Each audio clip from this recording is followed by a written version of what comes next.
So it's all to play for still. I think so. Do you want to bet against us?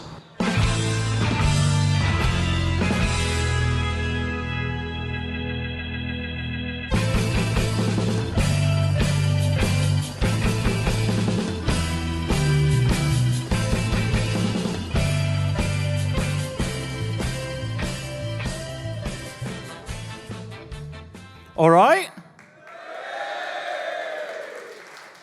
Up the villa.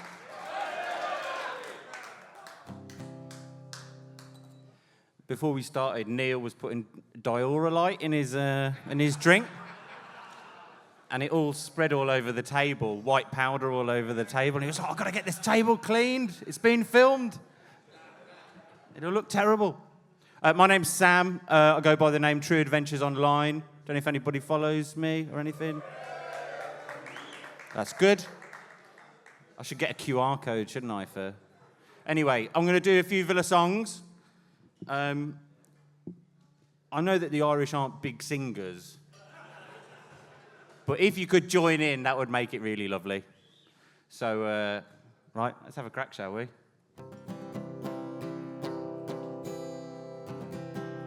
Can you hear the guitar, yeah? Every week we follow the boys in claret and blue. We even conquered Europe in 1982. The Villa boys from Aston, we travel near and far. You can hear us singing from the stands of Villa Park. Ale, ale, ale. Ale, ale, ale. Ale, ale, ale. Ale, ale, ale. Every week we follow the boys in claret and blue. Conquered Europe in 1982. The Villa boys from Aston, we travel near and far. You can hear us singing from the stands of Villa Park. Ale, ale, ale. Ale, ale, ale. Ale, ale, ale. Ale, ale, ale. Ale, ale, ale.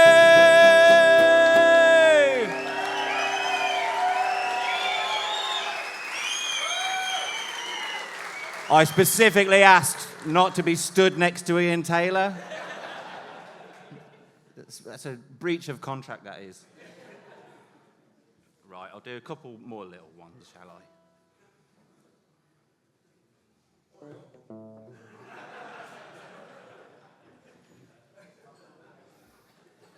I didn't think they were going to turn up, you know. I thought there was...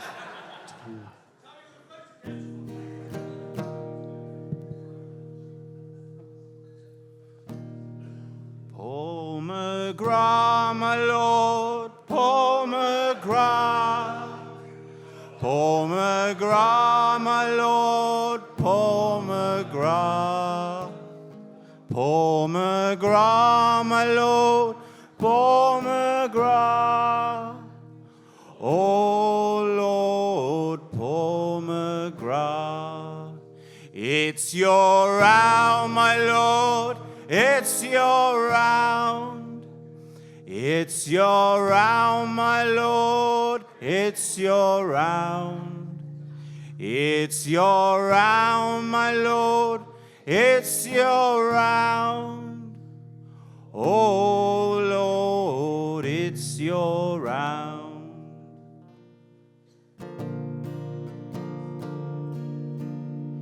We've got McGinn, Super John McGinn. I just don't think you understand. He's Unai Emery's man. He's better than Zidane. We've got Super John McGinn. We've got McGinn, Super John McGinn. I just don't think you understand. He's Unai Emery's man. He's better than Zidane. We've got Super John McGinn.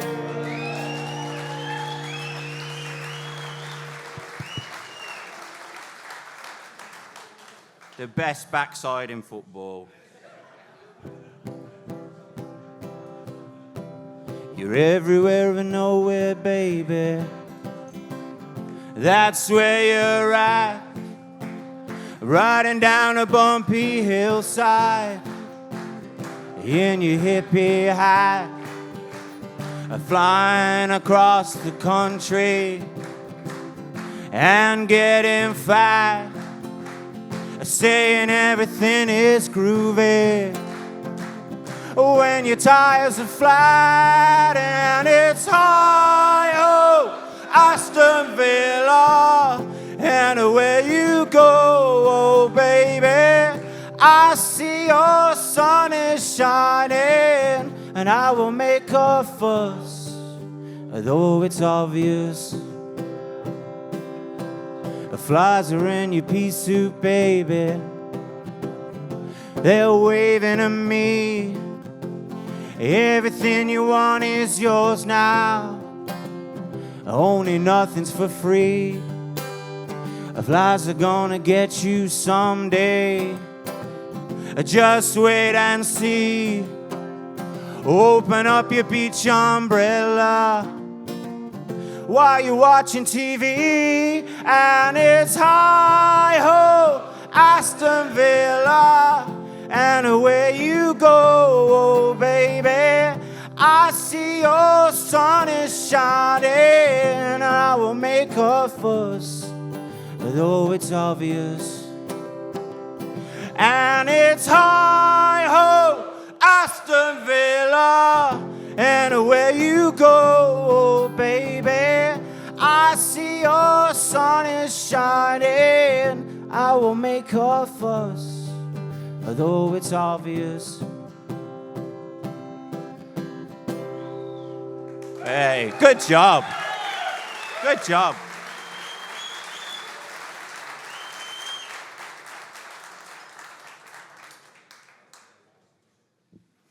Right, Neil and Paddy are going to come up in a minute, and I'm going to have a quick chat with them. And they wanted to talk to me about my Villa song. I don't know if anyone knows my Villa song. Do you know it? A few people? If you do know it, you could try and sing along. Because I haven't got a pension, you see, so... If it caught on, you know, like Jerry and the Pacemakers, like the checks, they come in every year, and...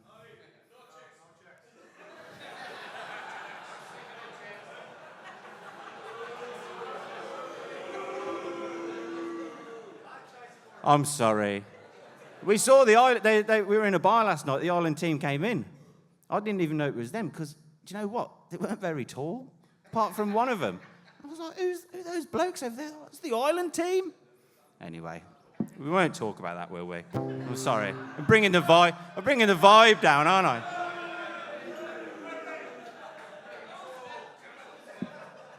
I had it and I lost it, didn't I? Right, anyway, this song's called Up the Villa. All of my heroes are villains, whole tenders up in the sky. 1982, the claret and blue, we know the villa won't die. And oh, it must be, and it is, Mortimer, William, Shaw, Morley, and Peter With. And lion spirit, you'll never break. The giant's been sleeping, but now you can see we're awake.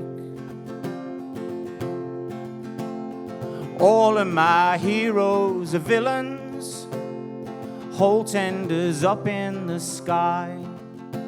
1982, the claret and blue, we know the Villa won't die. And oh, it must be, and it is, a Mortimer, William, Shaw, Morley and Peter with, and lion spirit you'll never break. The giant's been sleeping, the giant's been sleeping, but now you can see we're awake. Please welcome Neil and Paddy! I knew I should have brought my wrestling belt with me. That was fantastic. Pyro and everything. Sang in by a wonderful luthier like Give this Sam man. a big round of applause, everyone. Give Sam a great round.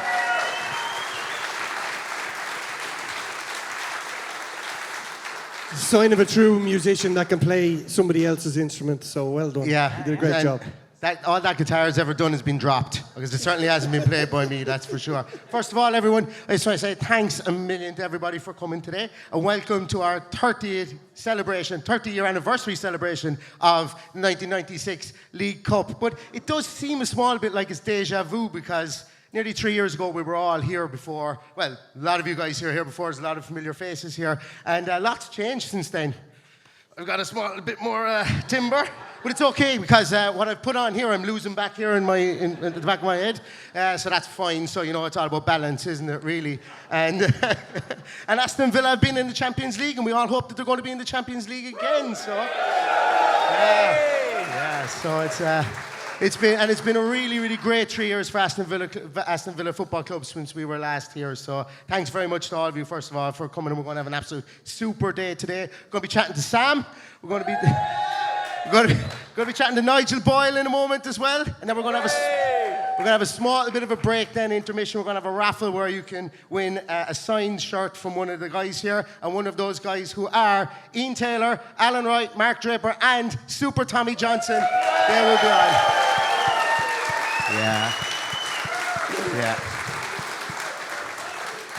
Bunch of cracking lads, absolute bunch of cracking lads. And they're going to be on the second part of the show today. So settle in, drinks at your tables, no need to get up or anything like that. So settle in, and this is going to be a wild one tonight, or today, I hope. Anyway, let's get cracking, Paddy. Want to sit down? Can we sit down? Is it okay if we sit down? All right? Yeah? Good. It's all right if we sit and just take my Dior, like. Very sensible. Something else that's changed in the last 3 years. Very sensible. Sam, you know that song you were singing about Paul McGrath? Were you saying it was somebody's round, or me and Neil are round? You're digging me a hole here, aren't you? You're digging me a hole. Sam. It's like a hymn, isn't it, that song, really? It's, I think it's difficult. My wife's here who doesn't know anything about football, and I was explaining to her, she's got a Villa top on, so go and ask her a question. But I was trying to explain to her who Paul McGrath is and why, and it was probably because I'm hungover, but I was feeling a bit emotional about it, and I said that when I was a kid, you know, I was like 9 or 10 during this period of Villa's history. And I said that people, grown-ups, would talk to me about Paul McGrath, but they wouldn't rant and rave about Paul McGrath. They would talk about him in hushed tones, as if he was like a spirit or like this magical being that we somehow managed to get at Villa Park. Do you know what I mean? Yeah. And so it's... I love at Villa Park when they sing that song. It's always beautiful, you know? Absolutely, and like as I say, the podcast is called For the Love of Paul McGrath. Everybody knows why, because everybody should love Paul McGrath, number one, but that's why I follow Aston Villa, so that song is very, very poignant as well. Talk to us a small bit about, I suppose, about the thought process that went into writing the song, your own song, Up the Villa itself as well. You know, obviously being a Villa fan as well, you probably always wanted to write one. Was that the case? Yeah, it was because I was inspired by, obviously, like all of us, Unai Emery coming in and kind of giving us this, like, hope that actually we could win something, we can achieve things, we can do things. And it hasn't felt like that for a long time, obviously. And what I was thinking was, you know, one of my favourite ever football moments is when Hibernian won the League Cup. And they sing Sunshine on Leaf, and John McGinn was in the team that Cracking day. song. If you've never watched that Song. video, watch it. Goodness me, it's just absolutely beautiful moment. And I thought, if Villa won a trophy, what would we sing? Like, what would we be able to have that moment? You know, a couple of years ago, we were singing, like, Don't Look Back in Anger, but it's Sweet not Caroline. our song, you know, it wasn't for us, and I wanted us to have our own song. That's our song. It's not like we all look hi-ho Aston Villa, but I want it to be us, our song. We invented the Football League. We are Aston Villa. We're a historical club, and we should have a song that reflects that, you know. So what I did was I just wrote, you know, like they said, Leonard Cohen, there's about 30 verses to Hallelujah. I did that. I just sat and I wrote everything that I could think about, what Villa means to me and what means to everyone here, and, you know, why is it a special club? And that's what I wrote. And then I had to boil it down because I thought, this needs to be sung by people who've had a few. And Well, you're in the right place for that, aren't and you? we're not great at Villa at long songs. We can, you know, someone, you know, it was like that. So that's what I did. So I tried to boil it down into what does it mean. And the chorus to the song, if you realise, it's very clever actually.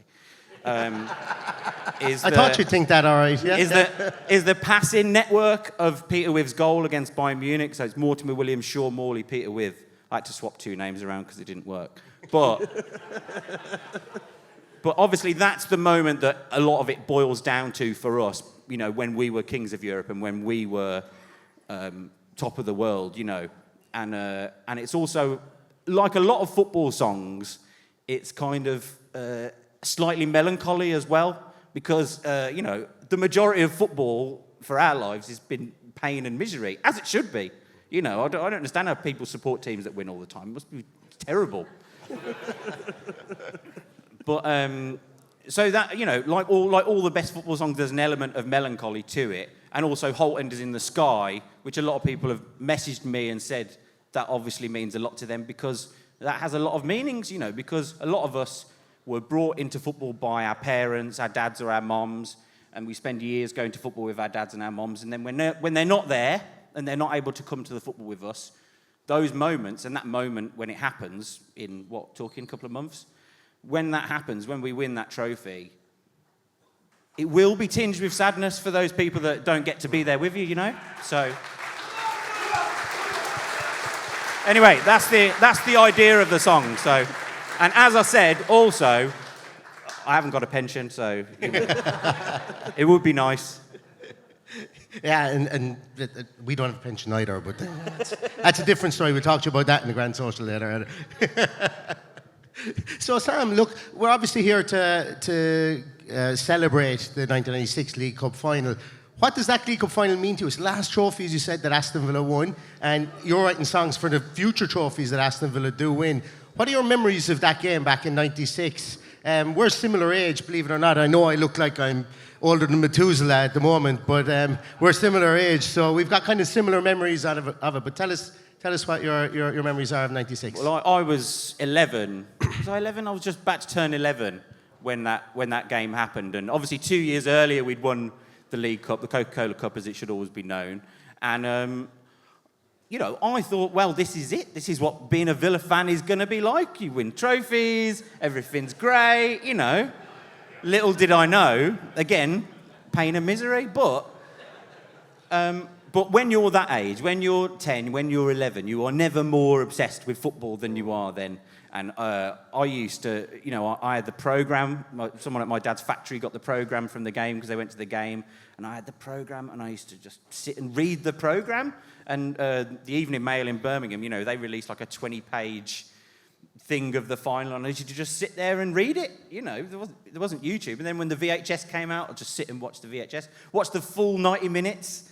Do you know what I mean? And it was like you're just so obsessed with football at that age. So for Villa to win a trophy for me at that age, you know, I'm still not over it, obviously, and we haven't won anything since. But I'm still not over it, and when I talk about things online, I make videos online about Villa, it's basically just the same thing I've been talking about for 30 years when I've had 2 or 3 drinks. Oh, Sam's talking about the 1996 League Cup final again. Here we go, you know.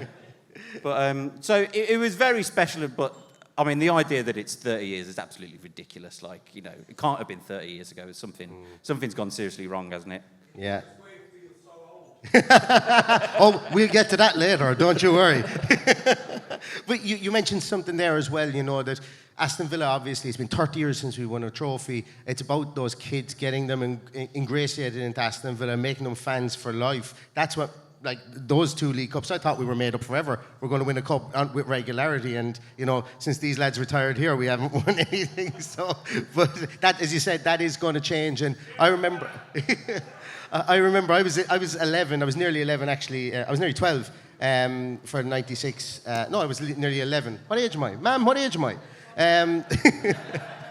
72. I was nearly 11, but I remember having posters, and actually I had a poster of Ian Taylor on my wall. I had Taylor, I had Savo, I had Dwight York, and there were big, nearly A2 posters, huge ones that we got in Match magazine, and you know, it's those memories that you have that really kind of stick with you as you grow older. You're like, you know, they are formed when you are a young child. It's like fused. It's probably got your brain's developing, I suppose, at that age. Isn't That's it. But it's like fused. It won't move now. That'll be it. You know, it'll be like when I'm in a care home at the end of my days. You know, I'll be like Jack Charlton. You know, I'll be oh. Well, I hope there's a few more trophies before we get to that stage. Savo. You know. Sam's talking about the Villa Champions League 5 in a row again. Oh my God! Yeah. Hopefully that's John Duran. Sam, it's been an absolute pleasure bringing you to Dublin. We hope you enjoy your time here. We hope you get to meet everybody here and make sure they download your song. Yeah. No, it's been brilliant. I'm so appreciative to come and play and be with Villa fans. It's special, yeah, very special for me. I just like to say, in a world full of negativity, the positivity you bring to the fan base is incredible. And I think everybody that follows you loves your positivity. Bright and early in the morning, with that scarf, who I tried to put on last night and you whipped it off me. Yeah. I wanted to wear it just once. Scarf. I know what you like. The famous scarf. So, thank you very much for being in Dublin, first and foremost, but thank you very much for your positivity. I know I'm not somebody who's full of positivity, and we might get to that later on. Mr. Sunshine. But when I wake up after a defeat and I see your videos, it just kind of smooths me out a little bit for the day. So thank you very much. Very kind, thank you. Right, shall I go? Ladies and gentlemen, Sam Leonard. Everybody for Sam Leonard.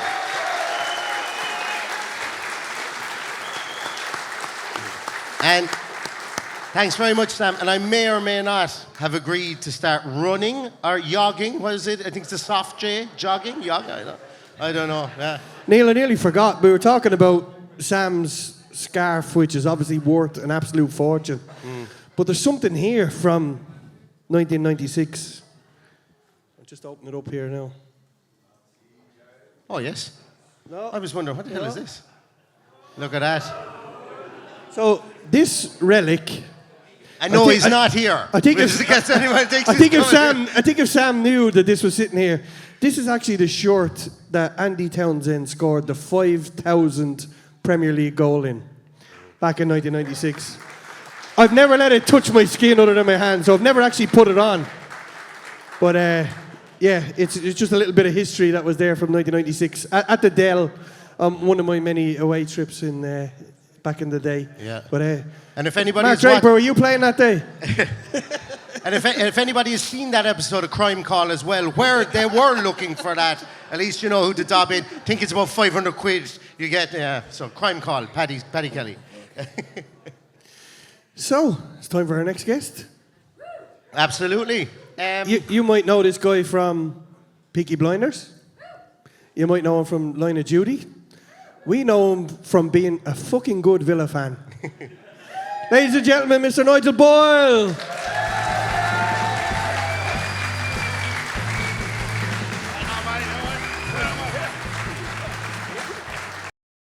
Hello, Jesus Christ, how's it going? How's that crack? I was just about to say, Nigel, did you smell the shamrocks when you got off the plane? Did you feel the Irish blood coursing through your veins at a higher pace again? Well, I kind of did, but it didn't rain. For the first time in 49 years of my life, I've come to Ireland and it didn't rain. So You're not 49, are you? Yeah. you wouldn't think it, would you?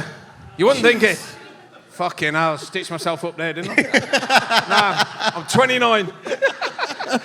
I tell you, like, the one thing I always, whenever Paddy said there you associate Nigel with Peaky Blinders Line of Duty, I associate you with your Facebook profile page, and I've said it to you, I think, before, because you're coming out at your wedding underneath an arch of Hurleys, which is an incredibly Irish thing. And I remember I asked you about it before, and you said that your family were from Fermanagh, and to Rob...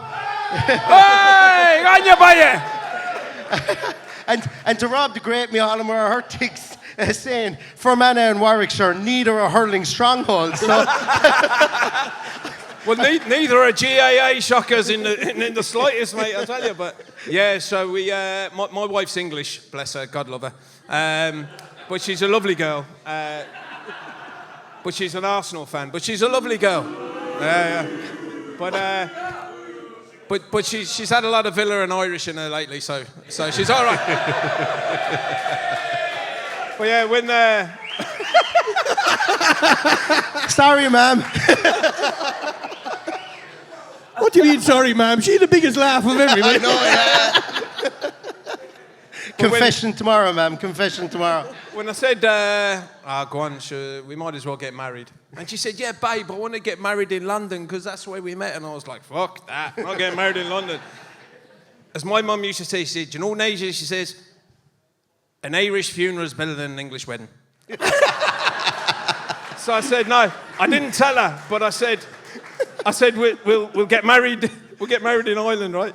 But I didn't tell her, and we looked at all these wedding venues in London, and you know they're all very nice and that, but they were just very, very English and very, very serious. And the bar shuts at 11:30, and I'm like, I'm not bringing all my family over from Ireland, and the bar shuts at 11:30. Sure, they're only getting going then.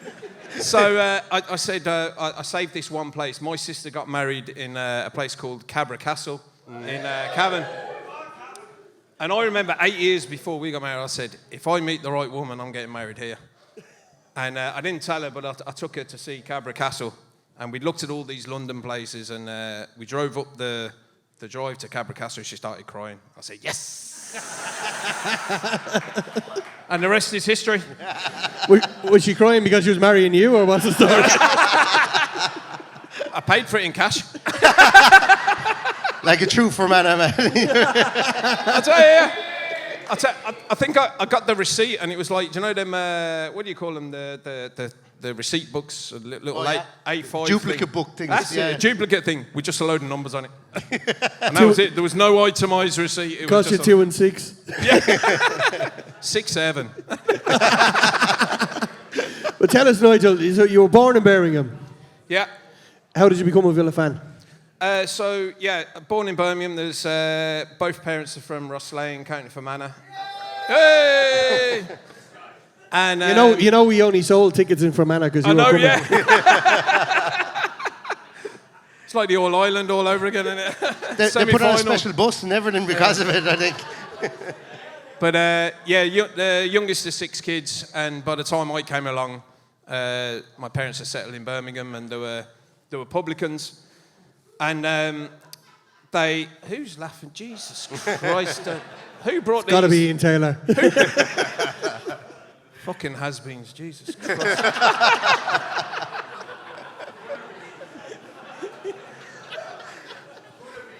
Could have been. Could have been. Should have been.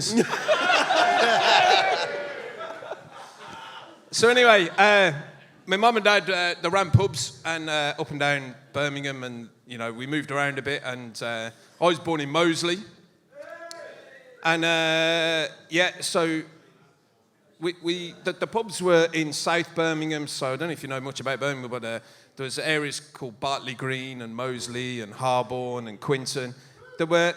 Although Birmingham is quite a mixed community in terms of who you support, Villa or Blues, South Birmingham would be more Blues. So I've got 3 sisters and 2 brothers, and the 2 brothers were fucking blue noses. But then, my dad was clever, you see. He took over an Irish club in Perry Bar, which is at the top of Aston Lane. Very close, yeah. Yeah, called St. Teresa's. And I was 10 then, and I was knocking about with a few lads, and they said, come down to the football. So went down Aston Lane to the football, and the rest is history. There you go. So that's how I became a Villa fan, yeah. So how do you deal with the 2 brothers' depression since then? Sorry, say that again? How do you deal with the 2 brothers' depression since then? Well, there was a lot of arguments and and the thing was, my dad really wasn't into the football, but if you asked him, like, he's Lord of mercy on him, he's dead now, but if you'd have asked him who he supported, he was a big fan of corporal punishment. So he'd say, Nottingham Forest. Nottingham Forest. I say, why was that, Dad? Oh, geez, Brian Clough. Oh, geez, he's the man. No messing about, clipping around the ear. But yeah, look, it wasn't a very sporting family. We were just growing up in pubs. Everyone had a job. So I'd come home from school, I'd be sweeping up fag ends, washing glasses, and doing all that kind of carry on. Not like nowadays where the kids, they do rugby and they do football and they do golf and... They don't work. No. Yeah. So, yeah.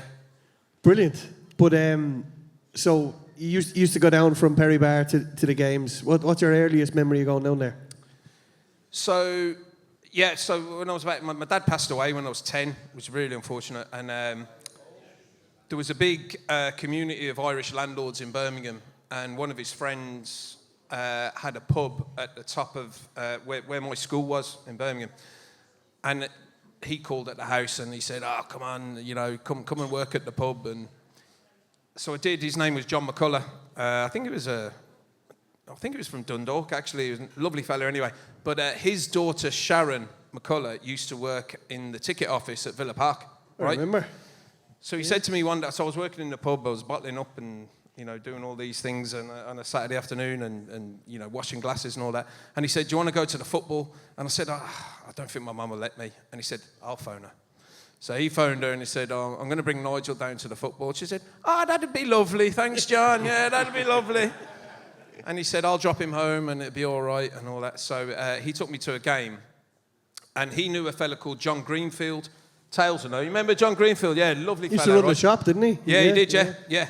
So John Greenfield, so we landed at the North Stand ticket office and John met us and he had director's box tickets for us. So we sat in the director's box behind Nigel Kennedy and all that. And I thought, this is brilliant. I've made it now. And we beat Derby County 2-0 and it was a brilliant game and that was it. And I got all my programme signed. I met all the players. I was in the players' lounge and I met some good players, not like these, but I met some really good players like, Nigel Spink and people like that. But it was great. Yeah. Do you remember who drew you in that day? What player was it that you really hung on to that day? Because I always ask someone when we're chatting in a pub in Birmingham, I always say, what was your earliest memory of one particular player? Like, for me, it was... They're not listening, are they? It's okay. My first game, I watched Tony Daly, and I just went, oh my God. And Tony is a friend of mine now. Yeah. And, I tell him, and he goes, shut up, Paddy, you're lying. Yeah. But he scored a goal that day, and it just took my breath away, and met him afterwards as well, similar to your story. Yeah. But was there someone that day that just took over for you? They became your hero? Well, on that day, it was Nigel Kennedy, because he used to park his Jaguar outside the North Stand, and I don't know if you remember, but it was a sky blue Jaguar, and he'd graffitied it in claret and blue. So I was a bit flabbergasted with that, but obviously Tony Daly, because of his speed, you couldn't get over his speed. If only he could have crossed the ball, but he didn't need to. He just scored a goal, didn't he? Yeah. But the man for me, and it's ironic that we're talking about it now, sat here, it would have been Paul McGrath, because he was just... And then...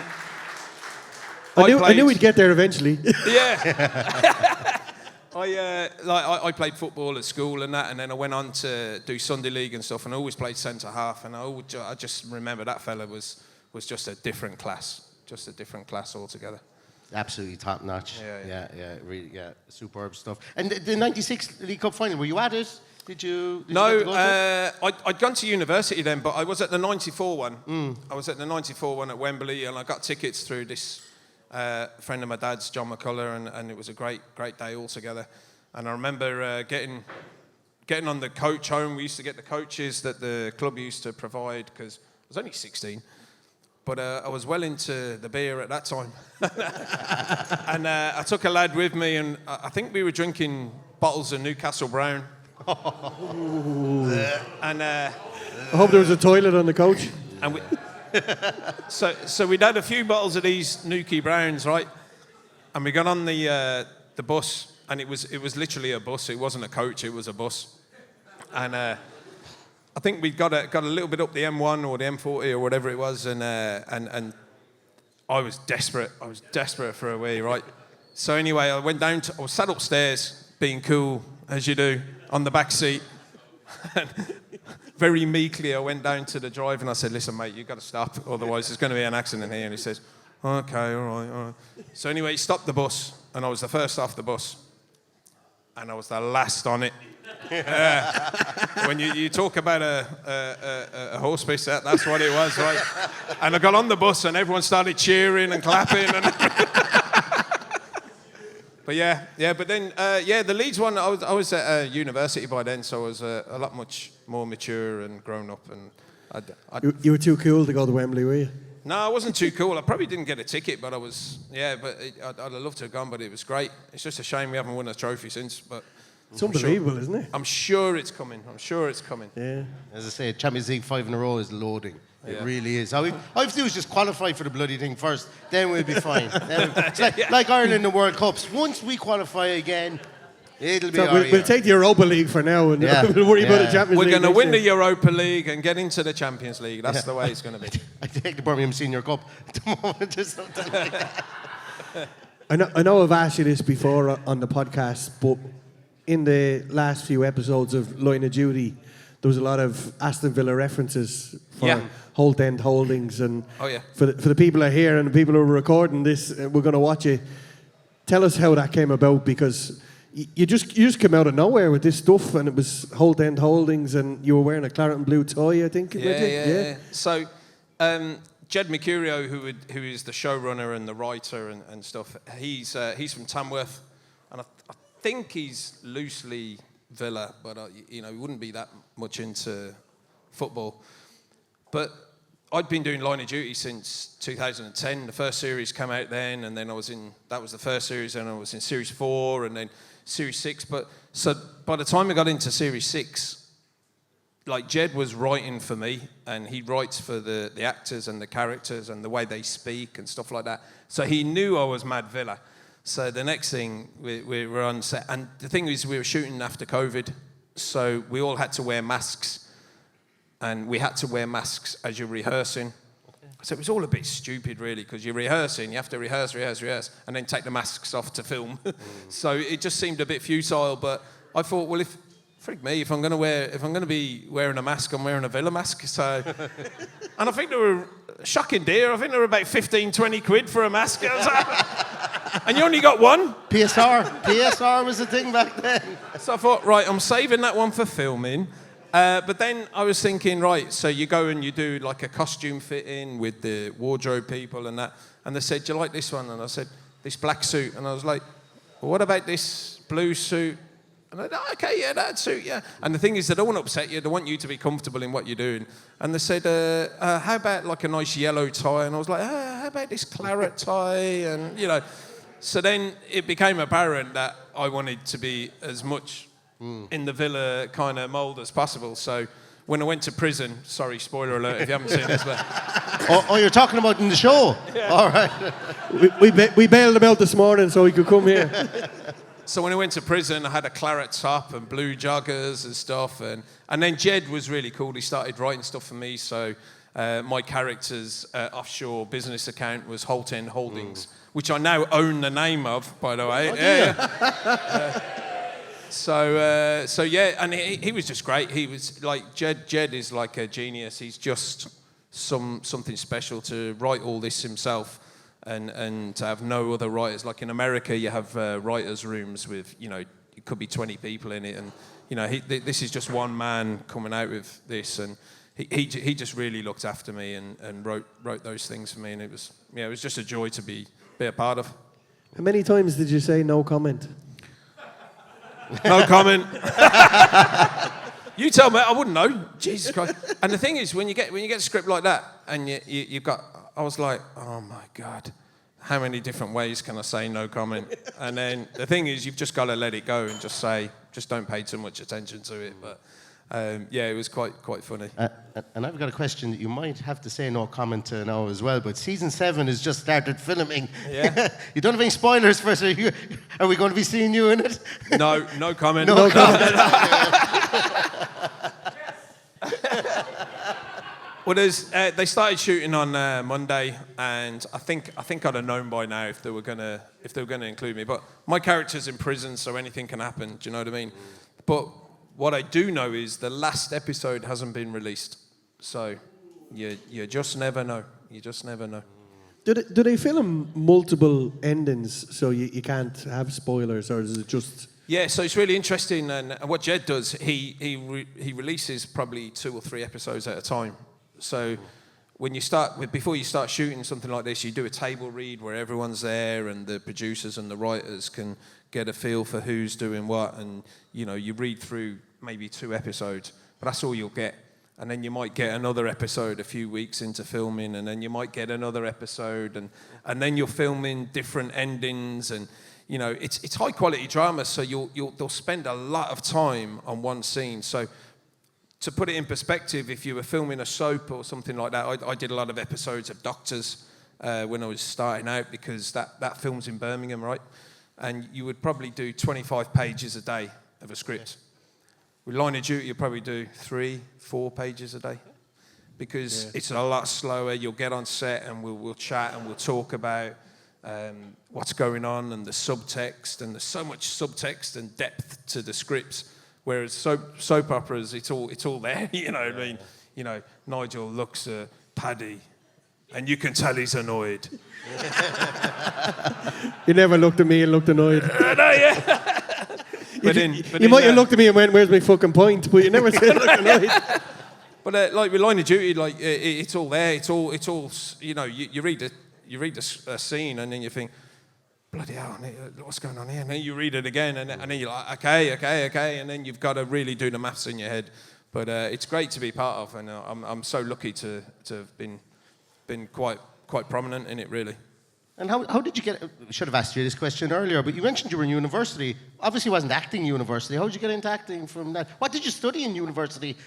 Yeah, I studied 1995. Offshore accounts, obviously, the whole 10 holdings. Fraud and accounting. So I'll tell you the story there to everyone. So I did my GCSEs, didn't revise, and I got 2 Bs for English, a C for maths, and 7 Ds. Yeah. Right? And that's rock and roll, isn't it? Right? So better than Ian Taylor, are they? So, not as many as Mark Draper, though. He's loads of them. Apparently so. So the headmaster got me in his office. He said, "Nigel, what's going on?" 5, is it? 5. He says, "There's someone going on. Look, come on, you're cleverer than this. You can do this." He said, "Look, why don't you do some A levels?" And I went, "All right." And he said, "I'll let you, but you need to have 5 GCSEs to do 3 A levels." So he said, "I'll let you resit 2 GCSEs." So I resat RE and history and passed them, and then I did the A levels. Didn't do very well in them, but then my sister was at Northampton University on a business degree, and she says, "Right, come on, I'm going to get you on this course." So, typical Irish fashion, she had a chat with the course lead and said, "Right, my brother's, yeah, can we get him in through clearing?" He said, yeah, we'll get him in. So I got into university with a D and an E on my A levels, right? 6 points. And like Spurs. Well, not even as good as that. So I'm sat in my first lecture, and I'm sat next to who's one of my best mates now, Ricky, and he said, Cockney fella, he said, "How'd you do then in your A levels?" I said, "Well, how'd you do?"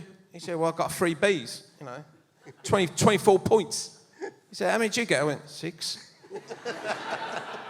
And he just said, what the fuck am I doing here? But then, you know, it was a 4-year course. You do 2 years studying, you do a year's work experience, and then you go back and, you know, finish the degree. So I kind of scraped through the first year, scraped through the second year, went to my work experience placement, which I found myself in a computer software company called Kalamazoo in Birmingham, in Northfield.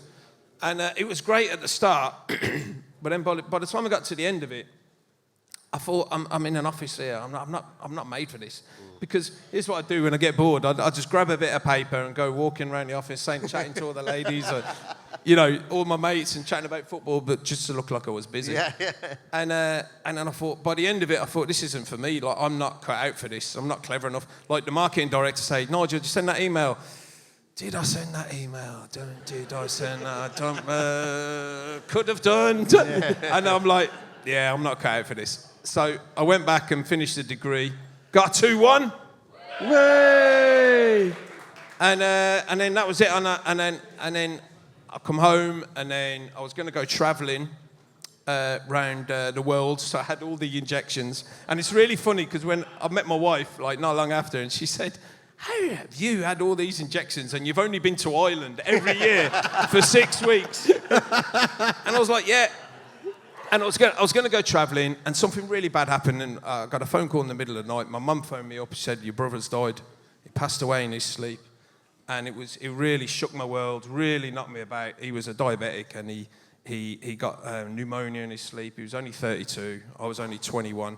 And so I went home to my mum, and I kind of asked about for a year or two, trying to figure out what to do. And then I thought, right, that's it. I'm going to go to drama school. Because it was in my mind before, but I just didn't admit it to myself. And then, of course, I started auditioning for drama school. So I got out the yellow pages, which is what you did in them days.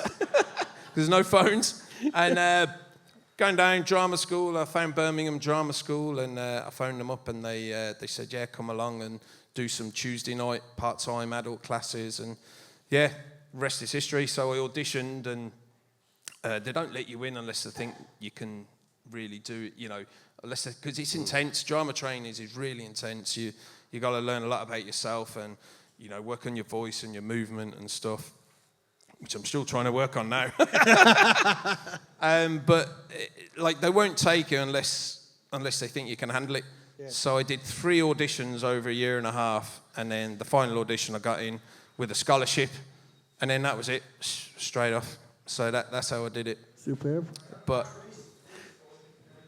so yeah, so when I finished my degree, I come back, and I come back to look after my mum, and I worked in a clothes shop called Reese. There's one in, where's the one in Dublin?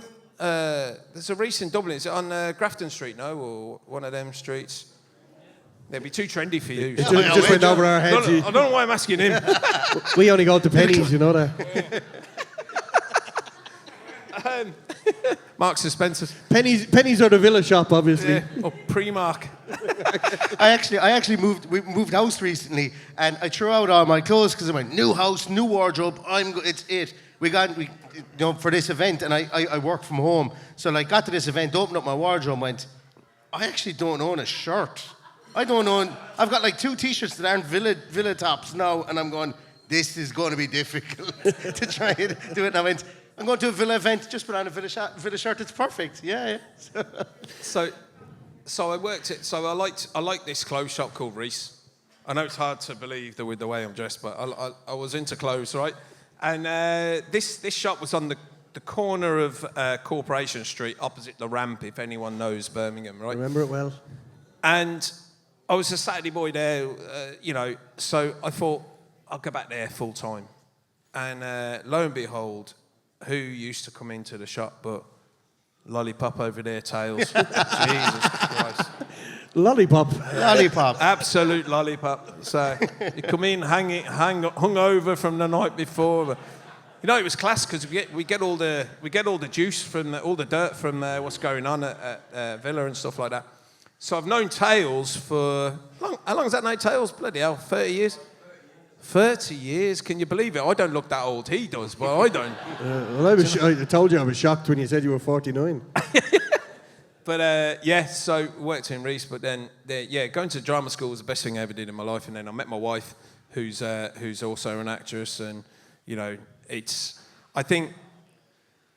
one's asked me this, but I would just encourage youngsters today. I've got 3 young children, and all I want them to do is be happy with what they do, because for me, at that point, losing my brother and losing my dad when I was 10, going to work every day and hating it was the worst thing I could imagine. Absolutely. And I've done it. So, lads, don't ever do that. Let the kids be happy. Let them do their thing, because it's really important. Yeah. But having said that, if they're going to earn like 100 grand a year, then do you know what I mean? We can work around things. Do you know what I mean? It's like. Well, that could be a different type of happiness. Money is very important to my happiness as well. Yeah, but you also got to remember that regardless of what you let your kids do, you make them be Villa fans, so they're destined for a life of unhappiness. On the other hand, well, this is it. You see, so my wife being a Goonie, right? Boo. So, oh God. So we went to the FA Cup final. When they beat us 4-0. What year was that? 2015. 2015. And so that was pre-kids. So we went to the FA Cup final with all my mates. And she sat in the Arsenal end, and we were in the Villa end at Wembley. And then we started having kids. And I said, right, if they're boys, they're going to be Villa. So we had 2 boys, and they're definitely Villa. Then we had a little girl. So my wife comes, and this is a really, really strange thing. She came up with this idea. Well, can't they support 2 teams? And I said, no male Villa fan would ever come out with that comment in their life. Why would you even say that? And then she said, yeah, but you support Villa and Celtic. And I said, that's different. They're in different leagues. So at the moment, the 2 boys are Villa. My little girl called Cora Rose, she's only 5, she said, Daddy, I love Arsenal. Arsenal. And I said, well, if you can say it right, you can support them.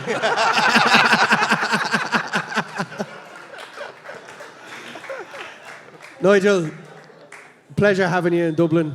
Thank you Thank very you much. so much for coming here today. No, 100%. We really appreciate it. Thank you so much. All right. Yippee-yi-yi! Yippee-yi-yi! Whole tenders in the sky. Yippee-yi-yi! Yippee-yi-yi! Whole tenders in the sky.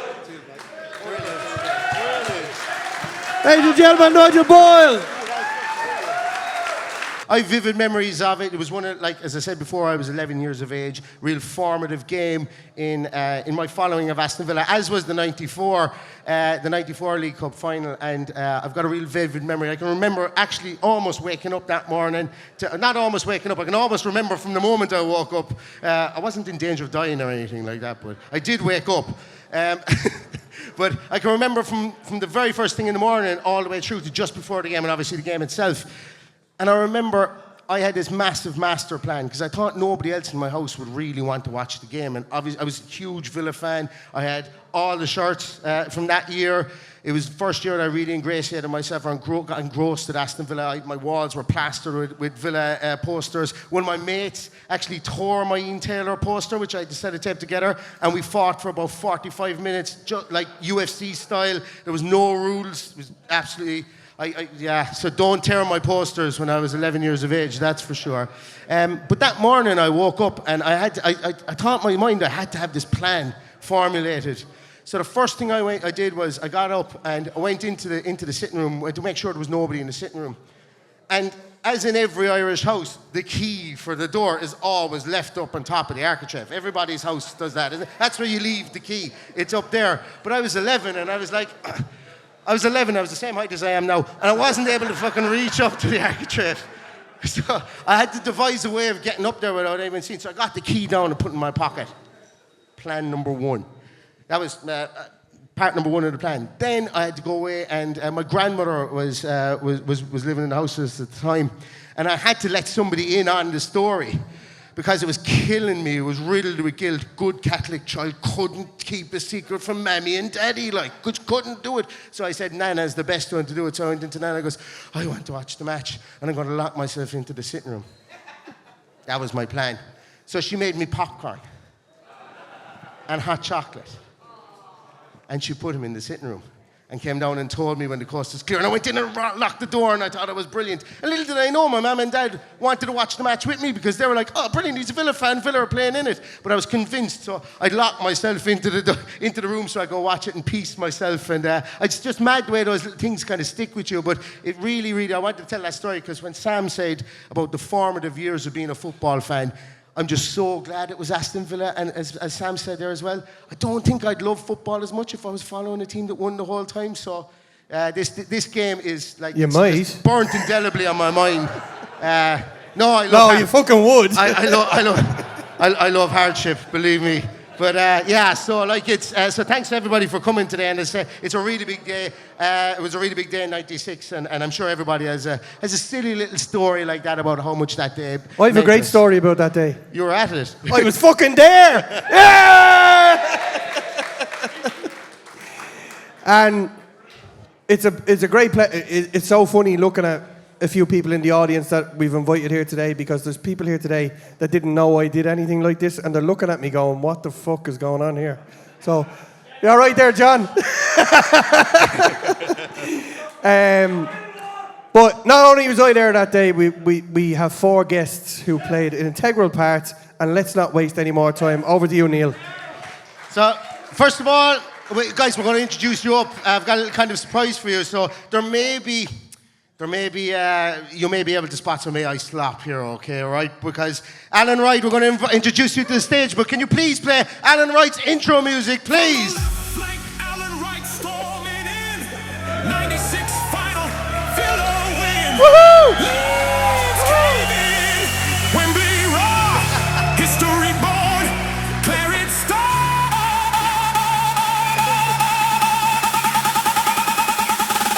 Alan Wright. Left back king, 96 cup in a Villa sing. Leeds went down, we took the ring. I think it suits Alan Wright. I think that's Alan Wright for me. And next we're going to introduce as well one part of the midfield engine on that day. Mark Draper, please come to the stage and cue his music.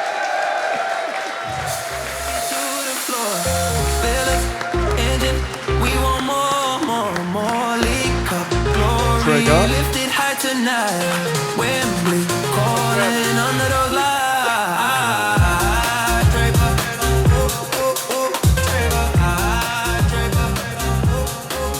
Draper. I told you there'd be signs. Next we have Tommy Johnson, everybody.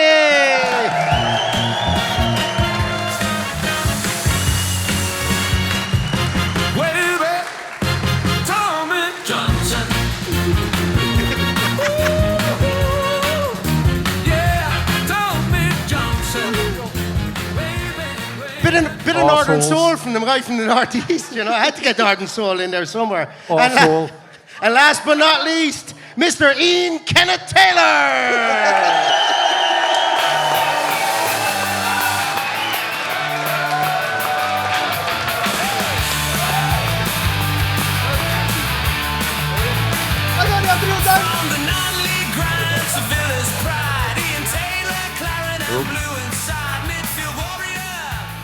I thought that was Drapes having a fuck then. I'm only a small fella. I've got We'll sit in there, space. so we're all We good. sit here. I don't want to be blocking anyone. This is intimate. Yeah, let me know now if you're going to put your hand in your pocket, Tails. I am recently married. So, I'm not sure I feel privileged enough to be sitting here, but anyway. we had a great night last night, lads. Obviously without you, Wrighty. I know. I was devastated. No comment. Listen, I'd just like to say our first single is out next week.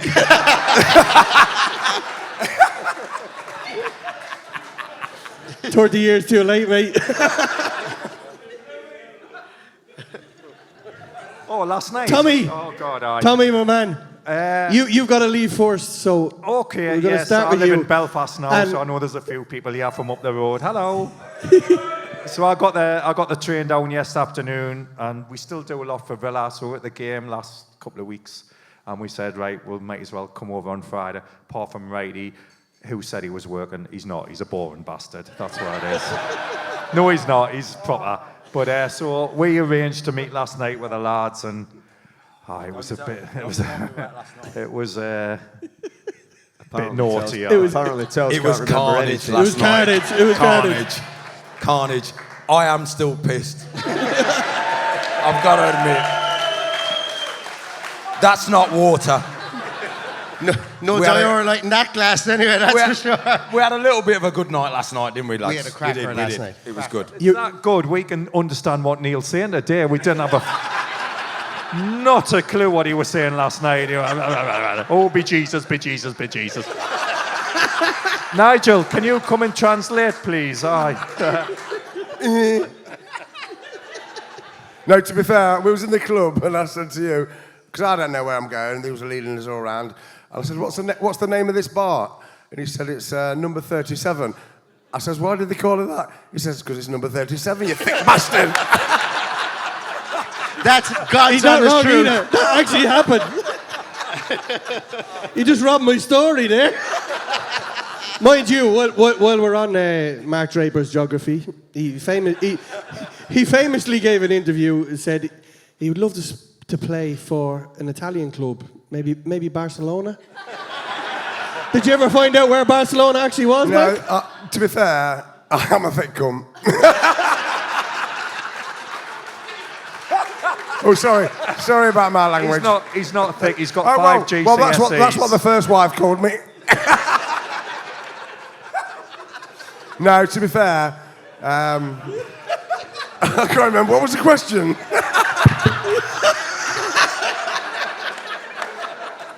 To be fair, it was a long night. So, Well- I don't even drink. I'm just glad you found your way to Dublin because Is that where we are? I had to ring you yesterday morning and go, did you print your boarding card, man? Yeah, I got an email going, could you please check in at 9:30 tomorrow on the flight? And the flight was like at 11 o'clock or something. I was like, oh, Paddy, get on to Draper and see, is he checked in? But Tommy, we'll eventually get around to this question. What's your recollection of obviously you scored a very important goal in the run-up to the final, but then you got injured. Look at these, just looking and going, oh, he's not going to tell the story again, is he? I actually can't remember. Was that you were in the stand? No, Joe.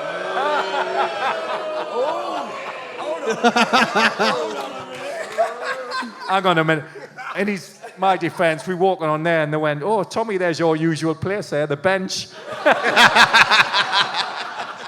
What goal are you on? Which one, Paddy? Which one? Well, obviously the goal against Wolves was... Oh, that was terrible. To be fair, you did your best to miss it, didn't I you? did, actually. I think Yorkie got the ball, played it to Charles, he crossed it, I'm 2 yards from the goal, went to put it in, shanked it, it was going wide. The goalie's dived that way, it hit him on the head and went in the net. And it was just is that the one, Paddy? That's the one, yeah. Yeah, and that was But it. it was very important, obviously, because... I know, but I think we remember, Wolves, Don Goodman up front, I think they give us a hard game that night, you know what I mean? It was very, very tight. Obviously local derby, but we managed to get through. And then Arsenal in the semis. Yeah, what a game. 2-0 down after 20 minutes. Yorkie scores 2 as he did. Got them back to Villa, 0-0, very, very tense. Because they were a good team at the time. Yeah. They're very, very good. We got them back to Villa, drew 0-0. Rest is history. The lads were brilliant when they're 3-0. We absolutely... The lads are brilliant. What a stupid question. There's no Leeds fans in. Where were you, obviously, Tom? There is one Leeds fan There's here. one Leeds fan I here, did. Yeah. Oh, them Bennett. There is- Stand up, come on. there is one, I Stand think. up, where are you? But a funny story Dirty about Leeds. that Arsenal game, about 200 metres from here, on the other side of the river, the Villa pub was Doyle's, and that's where we watched all the games. And next door was the Fleet, and that's where Arsenal watched all the games. So for the first half of that the away leg, we were just devastated, and we could hear them roaring in the next pub. It was that loud, because obviously there's fucking more of them, because we didn't have many fans in Ireland at that stage. But the second half kicked off. And in fairness to the Arsenal fans, they came in after the game and shook hands and said that was great. And I got to go to the second leg with my late father, and it's one of my best memories of a trip that I had, because none of us realised that the away goals counted after extra time. So sitting in the Holt End with my dad, the only time I went to the Holt End with my dad, and the match ended and nobody knew whether we were celebrating or we were waiting on penalties. It was nuts. But that was an epic tie, wasn't it, over 2 legs? Unbelievable. Probably one of my best games was at Highbury, I thought, for myself. And it was, as you said, 2-0 down. Hang on a minute. We've just got to sing a song. Got to sing a song. Hi-ho. Hi-ho. He's got to empty his bag.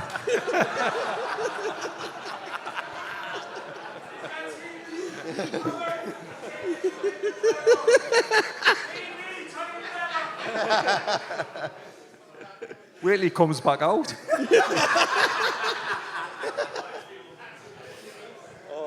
God, he won't take that long, Tommy. Keep going. Have we got to wait for him to come back now, or what are we going to do? No. Keep going. Tommy has to go soon. We have a commercial break. Who are your sponsors? What are we on about? The game again? Arsenal. I'm just waiting for Wrighty to come back out. Let's talk about me. We give him a big cheer. Let's talk about you, Mark. While we're sort of wasting, I'll be serious for the first time. We were I-ho. Follow the yellow brick road. We've matured, haven't we, after all these years? Now, to be fair, like I say, we'll have a few jokes, and we've known each other a long time, and we just abuse each other. I don't think that's a joke. But we were very, very fortunate back in the '96 year and the years after. But that particular year, we sort of all came together at Villa, and it was just an amazing bunch of players that gelled from the first game of the season. Man United, obviously, was my debut in '96, and obviously. I think you scored that day, did you? I think I did, man. Well, tell us about it. And at night as well. No, so I mean... I made you that goal. Did. No, we had... obviously, I sort of started off in the lower leagues with Notts County, then moved up to Leicester. I'll tell you a story about that later. But you walk into the dressing room at Villa, and the first thing, you look round, and there's like Paul McGrath, and he's got a fan. Andy Townsend, captain of Ireland, Steve Staunton, Nigel Spink, who's won the European Cup, Gareth Southgate, all these boys here. You just look round, and you just think, I need to train well today to impress. First and foremost, to sort of like fit in, you've got to impress the lads you're playing with, and like I say, a lot of pressure, big transfer fee. So for me, the Man United game was like such a massive relief to score and to win and to start the season like that. Just set us on the path for like what turned out to be an amazing year and something we remember for the rest of our lives. And I'm glad you are here to celebrate it as well. I'm going to start crying. I might cry.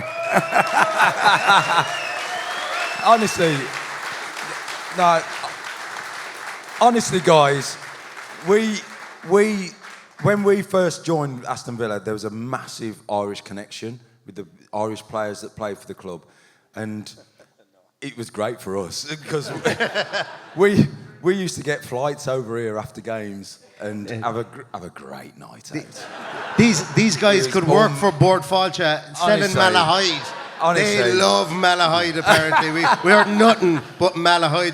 There's not many people know about it, but we used to play on a Saturday. We'd get a flight over on a Saturday night. We'd stay over and have a great and be late for training sometimes on a Monday morning, which we got fined heavily for. But Ian, I have a great story about one of those nights. What? I have a great story about one of those nights you came to Dublin. Which one's that? Dun, getting dun, nervous dun. now. We've not rehearsed It's okay, this it's one. okay. We've not rehearsed this one. So, in those, you remember with Ryanair, you could sit where you liked and you could just get on the plane and sit down and you didn't have a seat or anything. This particular game, I got absolutely pissed. Not like me at all, I know. Yeah. So, I was in the queue and I went, there's Ian Taylor. Fucking hell. I must be really pissed. I can't be Ian Taylor getting on the flight to Dublin. So I got on the flight, sat down, and apparently the lad that sat behind me kept tapping me on the head to try and tell me there was someone sitting beside me. And he's sitting beside me right now. It was Mark Draper. And the two of them had a right banter because I was pissed and asleep. So there was a girl sitting on the aisle seat, and Draper, she was putting on her lipstick, and he said, I didn't tell you She this was last putting night. on. No, to be fair, she was putting on his lipstick. So he said to her, give us that lipstick. And she went, what? Apparently, gave him the lipstick, and he put it all over my face, and nobody said a fucking word. And I walked through Dublin Airport with this big red lipstick all over my face, and it was him. And it was only when I woke up and he went, look who's sitting beside you. And nobody told me there was lipstick all over my face. Oh, you're looking well, Paddy, for it, aren't you? It's the best I ever looked. First time he's had a lipstick on his face.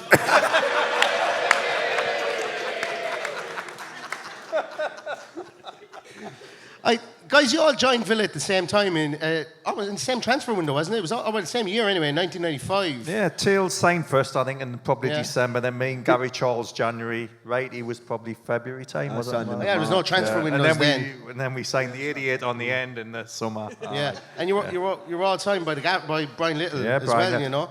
It's funny because obviously Ron Atkinson hadn't. Get your words out, Tommy. Ron Atkinson had an agent team. There was, they'd won the cup in '94. Brilliant.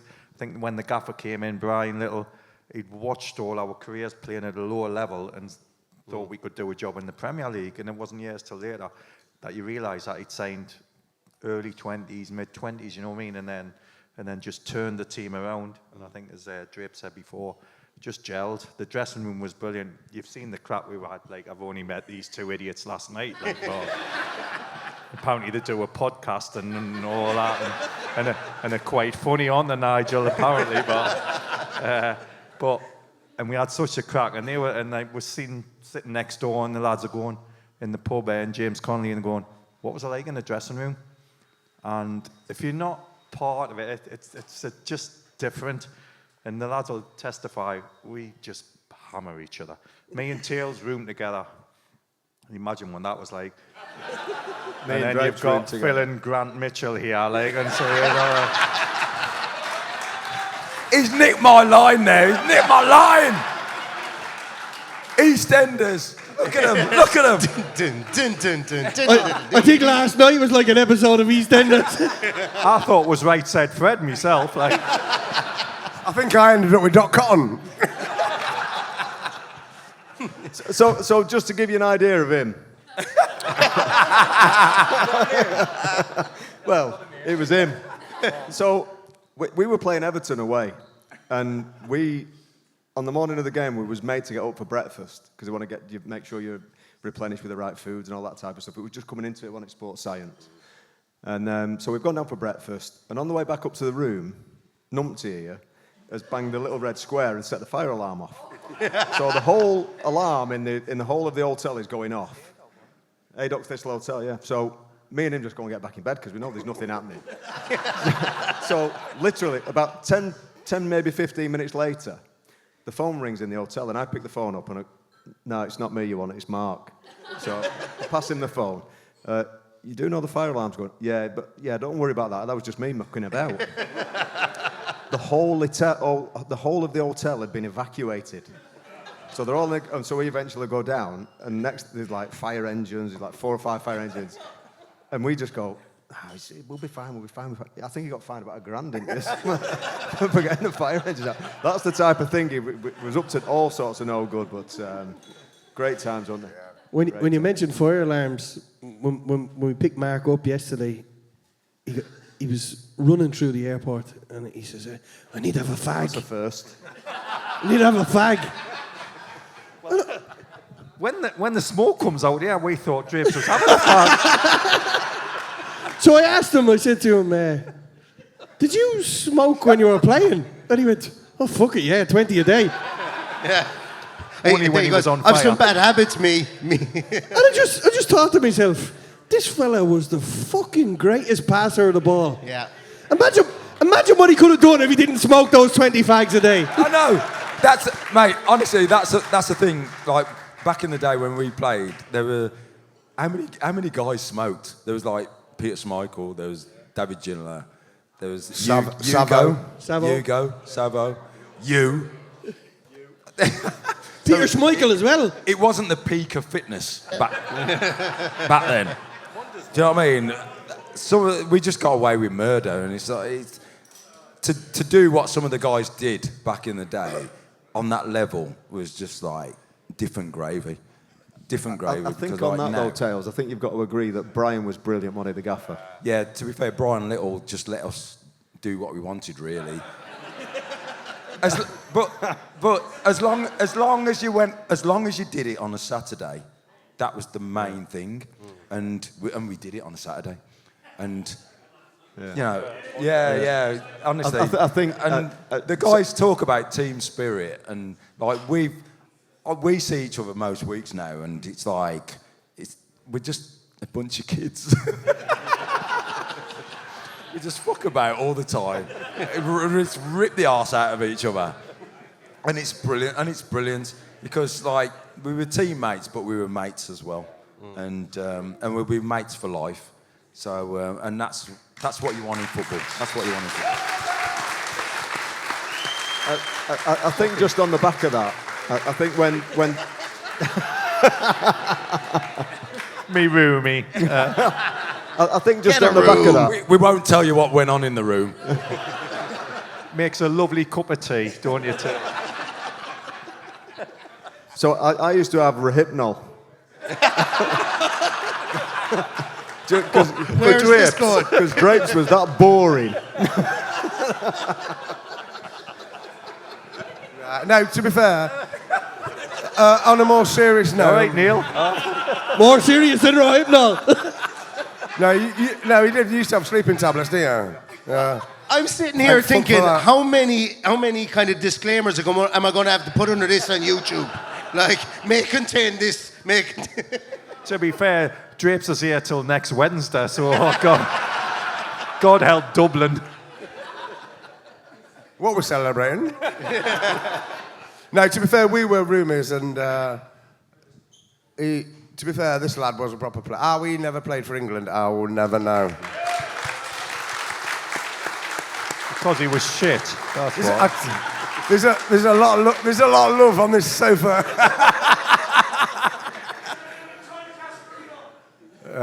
But no, seriously, we used to sit like watching telly after we'd like played cards for about 12 hours when we finally got back to our rooms. But we were so confident in that team that year that didn't we? We used to say like we used to say most games.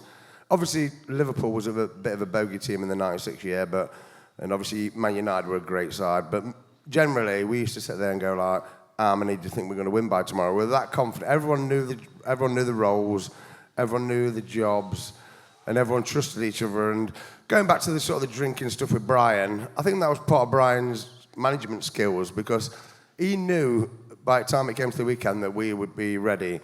And he trusted us, and that's why he gave us a bit of a leeway. I mean, we exaggerate a little bit. Just a little. To be fair, Tails was a bad drinker. He drinks better now than he did then. You should have seen I'll him tell you last what, night. I mean, we were both single at the time, but he used to always nick my birds.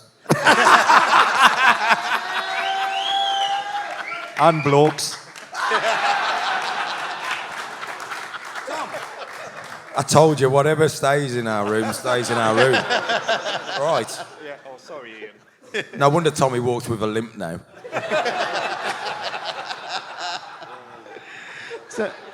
Come on, Neil. if you're tuning in for talk about, about the 1996 League Cup final, you are sorely mistaken. Well, actually, talk to us about the day itself, because, like, do you guys remember much of the build-up to it, or are you just like, do you remember much of the build-up and the game and everything like that? What's your recollection of the actual day itself? I think, like Mark said before, I think we just had a real confidence about ourselves, and I think on the day, I think when the team sheet came out, we knew that they weren't at full strength. They played Andy Gray, the young Andy Gray, making his debut. Thomas Brolin was going through his fat stage, a little bit like Draper's now. Brian Dean wasn't playing. And we knew that they were going to change their system to play how we played, but we'd played it all the way through the season, so we were really comfortable and confident that we were going to be better than them on the day. And as it transpired, we were miles better than them on the day. And I think when the second goal went in partway through the second half, it was like we can start to enjoy ourselves a little bit, really. Do you know, Wright has done his research there, because I can't even remember what their side was. I can't remember who was playing for them. Do you remember you scored? Do you remember you scored that day? Did he score that day? No. We don't like to talk about it. Go on, talk us through it. No. Right. You know, the funny thing is, we're all sitting here thinking, we love that we've not won anything for a while. No, I'm joking. I'm joking. We're living off that shit, mate. No. I'm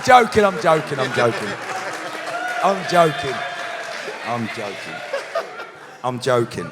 No, you're not. No, you're not. Fucking not. No, honestly, because this team we've got now is like, you know, I'm so gutted that Kamara got injured. So gutted that Tielemans got injured. Because, honestly, we'd have been challenging for the title. I agree. We would have. And honestly, I feel that it's been a little bit of a chance missed, because I think that the other teams are going to come stronger next year, and we've been so handcuffed by fucking PSR. It's done my head in. And for Unite to have done what he's done with this team right now is unbelievable. Yeah. It's unbelievable. So, it's just fucking frustrating as a Villa fan that we're so close. We're so close, but so far as well. Do you know what I mean? We did a podcast last week with Wrighty and Andy Townsend and the gaffer, and the gaffer did say about the present team that there's a lot of similarities. Yeah, they work for each other. They've got a great midfield that work well together, and it's going to come. Hopefully, I think this year we will. I can't see us not winning the Europa Cup. So I mean, it's time to put us lot to bed. We've had enough. Who said yeah? Yeah. What do you mean put him to bed? I couldn't get him out of the fucking bed today. Yeah. He's a sticky back because he's stuck to the bed or something. We couldn't get him in it and then made out of it. Yeah. His clock is definitely broken, that's for sure. 100%. Neil said last night, I'm going home at midnight. You can do what you want and all that. Yeah, tonight as well. Yeah. Not a fucking chance. Alan, I have a question for you. So, the gaffer signed you, obviously, but he had someone look at you a little bit earlier in your career, and what did they say? Yeah, basically, yeah. So Brian's brother, Alan Little. Little Alan. Tell you what, Paddy, you should get your own podcast, you. He's not bad, is he? Yeah, so I was I played a game, and Alan had already told Brian to come and watch me, could have a look at this little left back. Is a good player. So I had an injury when I was at Blackpool as a young kid, and it was really strange because I was supposed to go in for a camera inside my knee, but the night before I was due to go into surgery, I think we were playing Darlington away. And Tony McAndrew came and watched the game, who was one of the coaches at Villa. And basically... And he signed him. Basically, what happened was he sort of binned me and said, sorry, he was going watching Trevor Sinclair, and he said, don't sign Trevor Sinclair, you need to look at the left back, he's decent. So Brian came and looked at me, and he watched the game, went back to Tony McAndrew and he said, listen, he said, don't you ever tell me to go and watch someone that small ever again. So fast forward 3 or 4 years, Brian's signing me, I've gone into the club to sign a contract, and Tony McAndrews burst into the office and spoke to Brian. He said, that's that little fucker that you said never go and sign, and you've just paid £1 million for him. Alan, right. He would have paid a whole lot less back in the day. Well, he would have done, yeah. But I think he got his money out of me anyway. We'll fast forward a little bit more because obviously there's a lot of Celtic fans in the room. And Go on, Paddy. while we have an amazing turn of events that I got to watch the day the Celtic won the league when they won the treble and Tommy Johnson scored the winner. Hang on, that's the highlight. It gets worse, right? So, but for an amazing insight from Alex McLeish, one of you guys could have played for Rangers, couldn't you? Yeah, Berwick Rangers. Berwick Rangers. Yeah, exactly. Draper says it. Oh, I could have gone, went to Rangers and all that. But I says, yeah, Stafford Rangers, Queens Park Rangers, Berwick Rangers. But my friend here could have went to Glasgow Rangers. And to be fair, if he had signed and lived next door to me, you'd have never got it would the have been treble. Cornet. Yeah, I would never. No, it was really weird because Alex McLeish was manager of Rangers, and I ran out of contract at Villa, and they weren't going to go offer me another one. And basically, I said to Doug, I said, well, offer me a contract, whatever it might be, because realistically, I only wanted another year for a testimonial. I was thinking, can I make a fortune out of it? Sorry, can I just nip to the toilet? This story's a bit boring.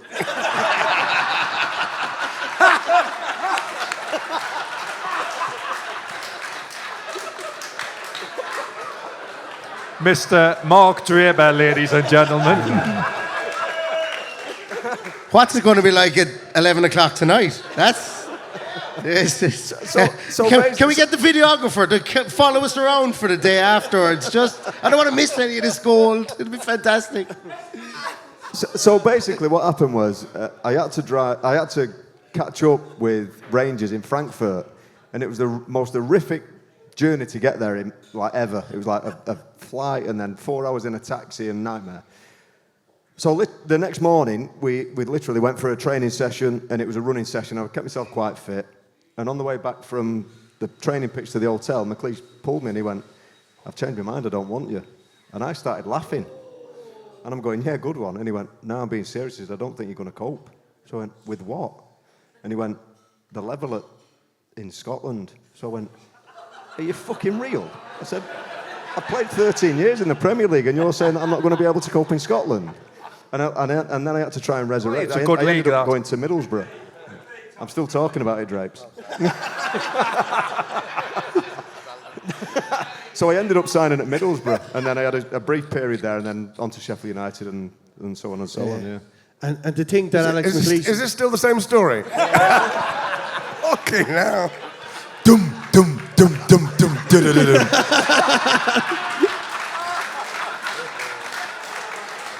To think that Alex McLeish was eventually given the fucking Villa job after making a statement like that is fucking outrageous.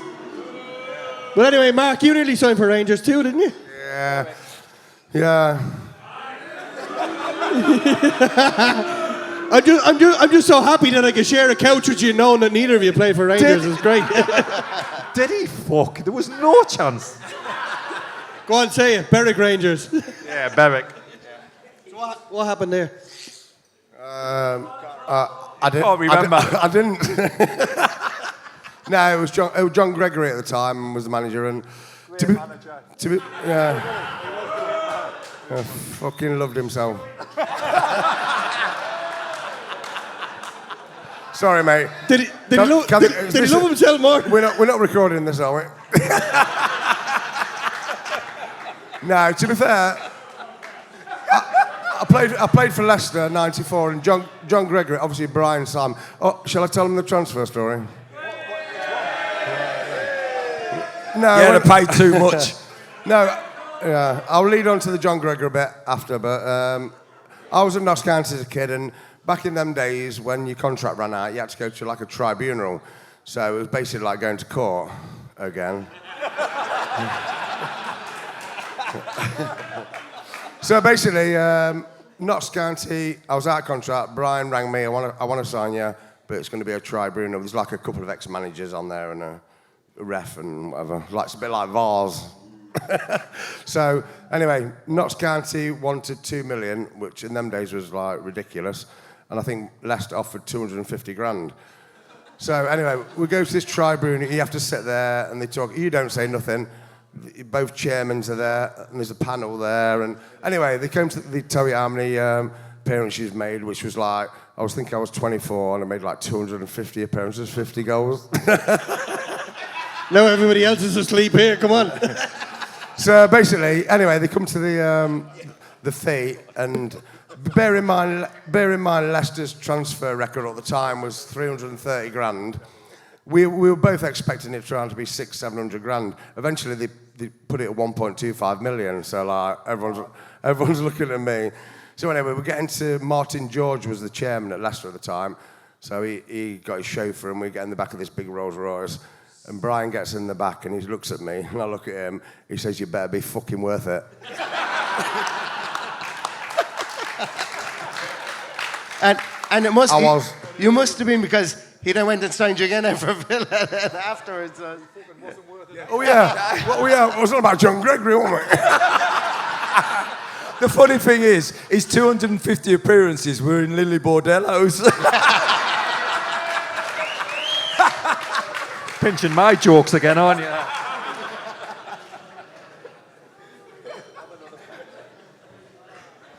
Tommy, do you need to leave us? No. What time? You're all good. Before this was all arranged, the lads had rang us and says, "Will you come down and do this?" And I said, "Love to. Give us a date today." And I'm going, bloody hell. I said, I'm going to Newry to do a Celtic function tonight. So I says, I'm sorry, I can't do it. Like, I'm in Newry. And they went, "It's an afternoon gig." I went, "Fucking what time's me train?"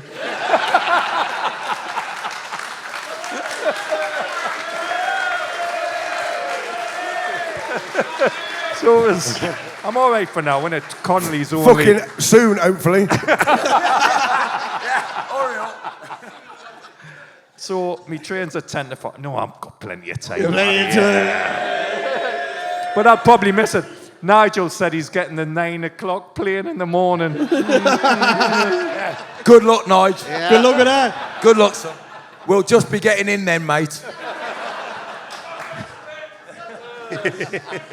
Straight to the airport after the pub, Nigel.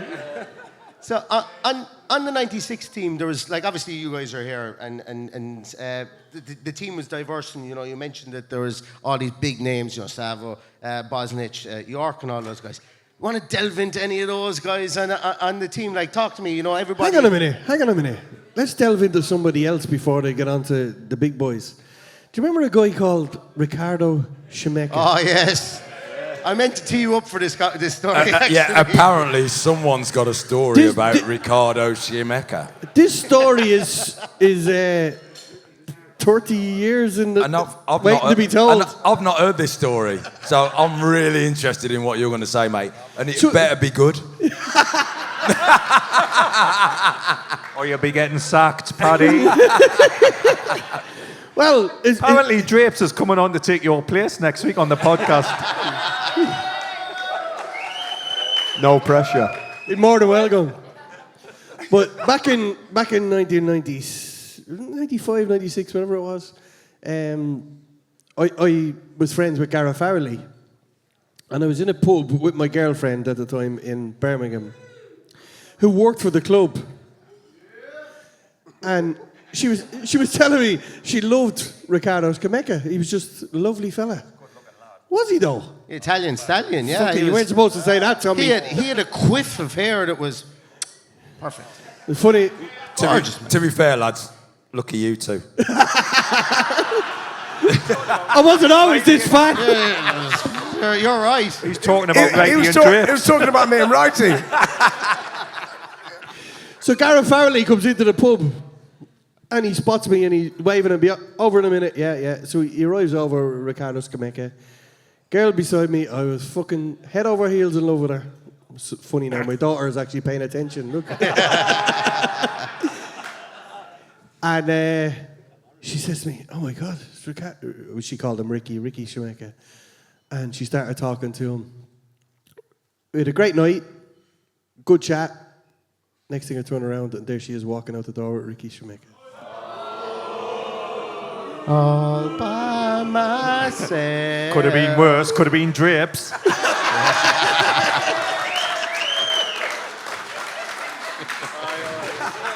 Anyway, we'll fast forward to 30 years. I think he did me a favour, so it was all good. We're here today with 4 legends, and I fucking loved every minute of the time To be we had. fair, Ricky did her a favour. Ricky did her a favour.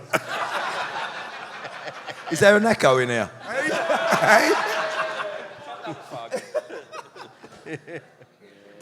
So we know Tommy's got to go. So let's the 4 of you. Let's slag him off. Stop saying that he's got to go. Stop saying that he's got to go. Ian, I'm just telling everyone in the audience that they need to hold him a bit longer for photos and stuff, so he misses his train. Listen, just get me to Connolly for 10 to 5 and stop looking at your watch like it's going to change. I'm just seeing how many steps I've done today. Not enough. So I'd like to ask you all, just 30 seconds, tell us about Paul McGrath. We'll start with you, Drapes. Yeah. Is that okay? Yeah, God, where did you start? Yeah, yeah. Right, that's your 30 seconds, Drapes. He's fucking stuttering again. Bruce Forsyth here. It's like my sex life. No, he was the most Right, get fucked. No, he was the most respected person. I mean, I played with some great players in the dressing room. We all have, and everyone's got their own sort of like aura about him. But he was just a bit different. Dead quiet guy, but people would move the seat for him. He didn't command respect, but he just had it just by being Paul McGrath, and a fantastic guy. I was fortunate enough he invited me to play for his testimonial in Lansdowne Road. I think it was talking about last night, but we'd had a few Jaeger bombs, so I can't remember what year it was. I think it was 97, 96, 96, 96 Last night. 97. So the season had finished, and the Villa team, we'd been to Magaluf for 5 days, so we're a bit worse.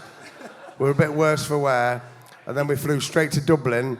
I think there was me, Hugo, bless him, God rest his soul. Hugo.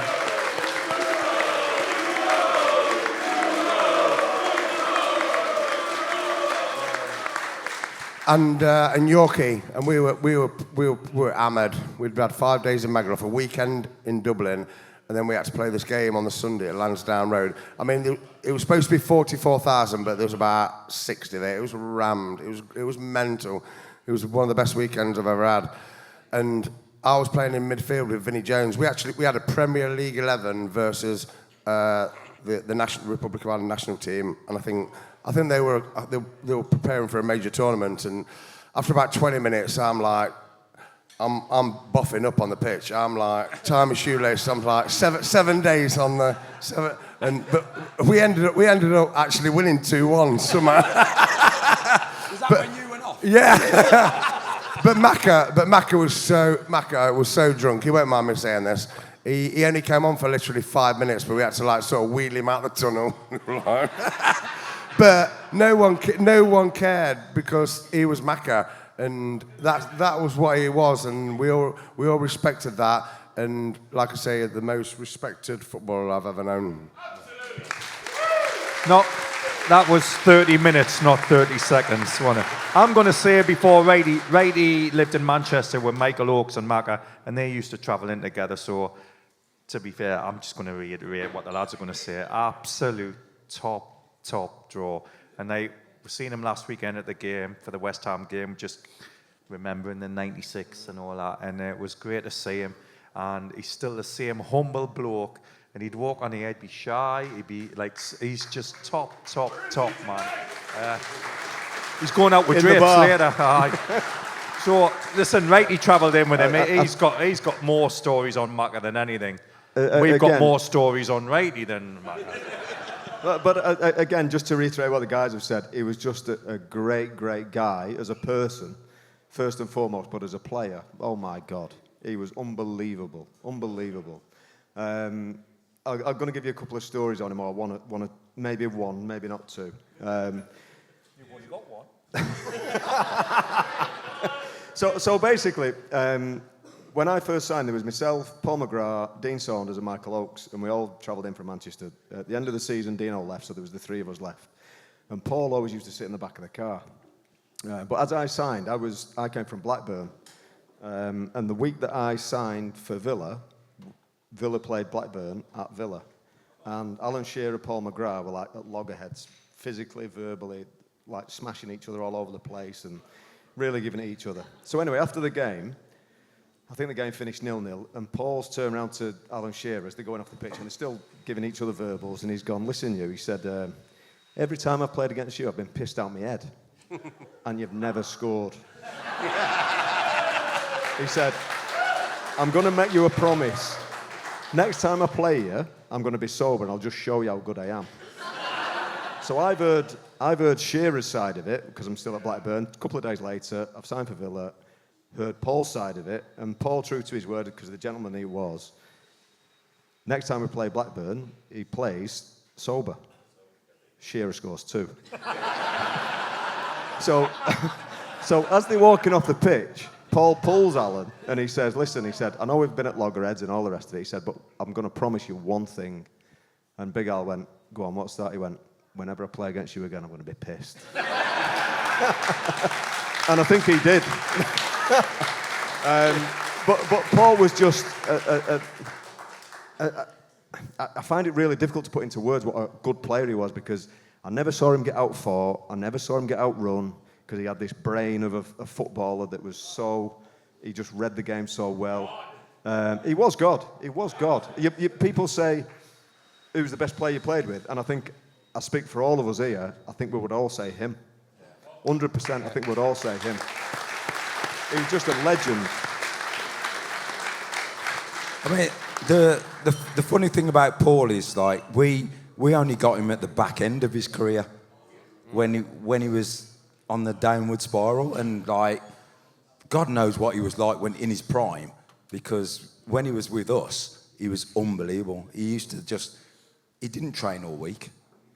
We'd be out training. He'd be in where we trained.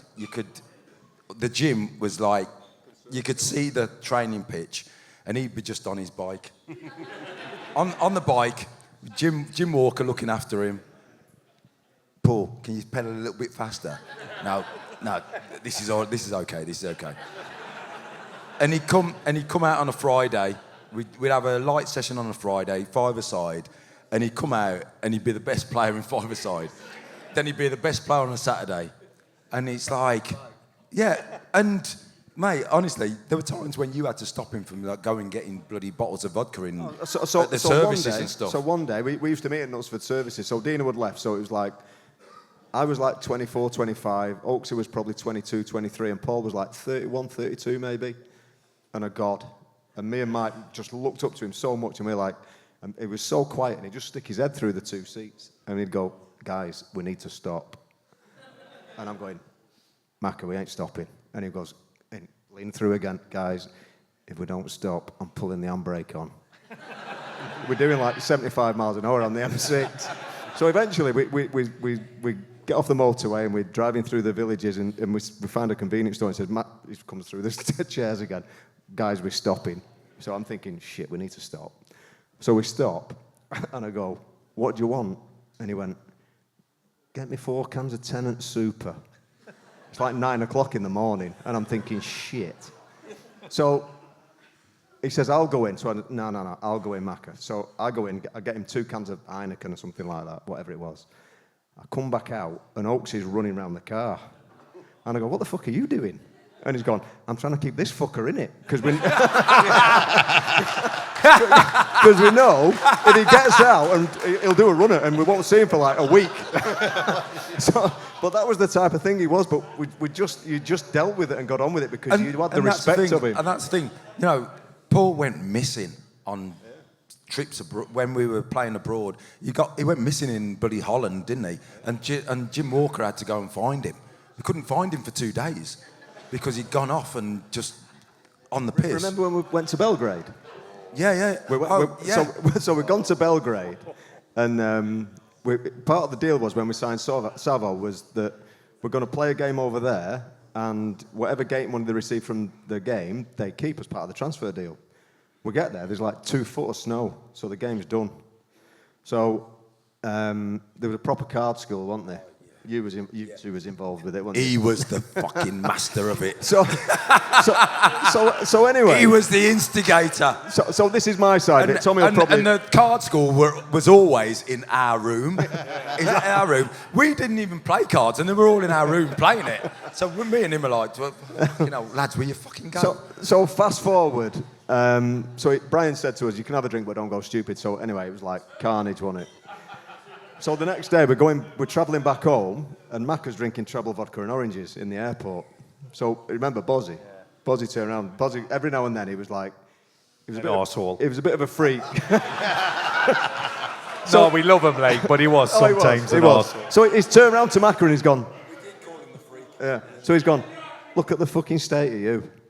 So Paul, being humble gentleman that he is, he went, what do you mean, Mark? So he's gone, we've got young lads here, you're drinking treble vodka and oranges. What's it all about? So Macca went, you know what, Mark? He said, I think you're right. He said, you know what I'm going to do? So Bozzy went, what? He went, I'm just going to make my next one a double. And he did, didn't he? He just carried on, as if it was normal. But as a person and as a player, unbelievable guy. None better. Guys, it's been an absolute pleasure to have you here in Dublin in front of all these 200 plus Villa fans. Are we finished? We're not finished, are we? We're nearly finished. No, we can go on for longer, mate. Oh, we can carry on. Get me. Are you getting the next train? 10 to 5. Get me. Listen, hang on.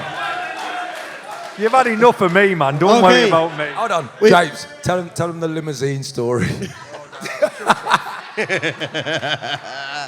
No, I mean, I do like to tell a story about... tell them the wardrobe story, actually. Yeah, that's the best one. Anyway, this actually relates to going back to John Gregory, which I diverted. Because you know why. Yeah, but these lovely people don't. So anyway... he hated him. Anyway, me and John were sort of similar players. I was a bit better, but... no, he was. He was a great... He played for England. He was a really good player. He played for England. I'm telling a story. Sorry, Mark. So anyway, he was my coach at Leicester and at Villa, and while he was a coach, he loved me because we used to talk about the same things about football. And anyway, when he became a manager for whatever reason, I think it was my drinking. He said, he always said, if you want to play for England, you will. And I was like, fuck off.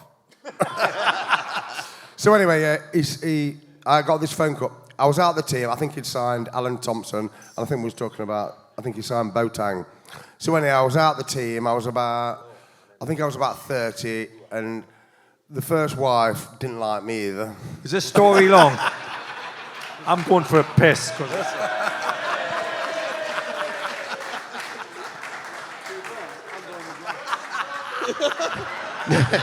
No.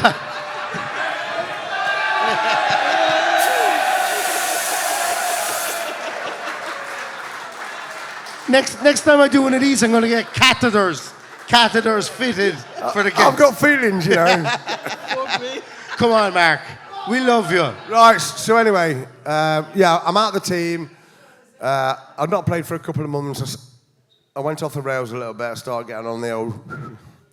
And one particular Sunday, I'd had it all day, like, with my mates. Gone back home. The ex-wife had fell out with me, so I think I can't remember if I was either on the sofa or in the spare room, whatever. So anyway, I got a phone call. Steady on. Hey! Excuse me. So, Sorry, ma'am. My agent rings me about 9 o'clock Monday morning. And I'm like, absolutely steaming, thinking, what's he want? And he's like, right, I've got a move for you. Do you want to go to Spain? I'm like, Spain? Like, anyway, it's deadline day. We need to be at the airport in 4 hours. I was like, for fuck's sake. I went, yeah. So anyway, first thing I thought, I better tell the wife. Anyway, so I ring her, ring the wife. She's not answering, the ex-wife, sorry. No. So anyway, I rang her loads of times. Anyway, I thought, right, she's not answering me. I'm going. So right, I need to get.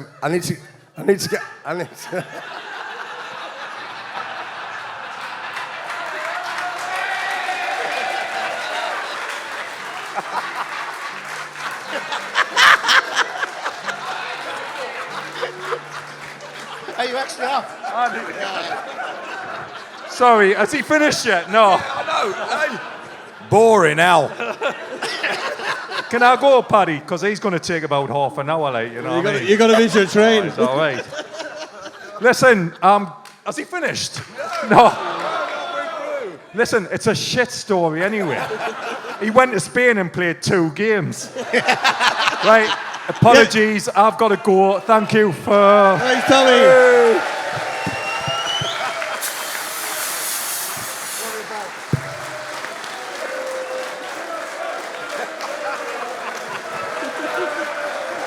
Super Tom! Super Tom! Super Tom! Super Rory Johnson! Ginger! God, no.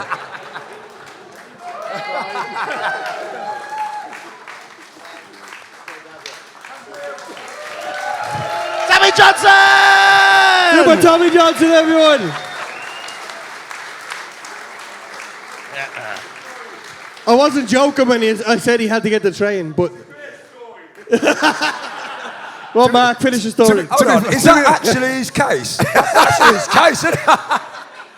To be fair, I've known Tom since I was 13 years old, so 43 years, and I've never fucking liked him. I can't be arsed with the rest of that story either. The moment's gone. So you had to get to the airport for 4 o'clock because it was deadline day. Yeah, so anyway, so I'm trying to get hold of the missus. My agent's like, right, get your shit together. So I'm rushing round, go back into the bedroom. I weren't allowed in the night before.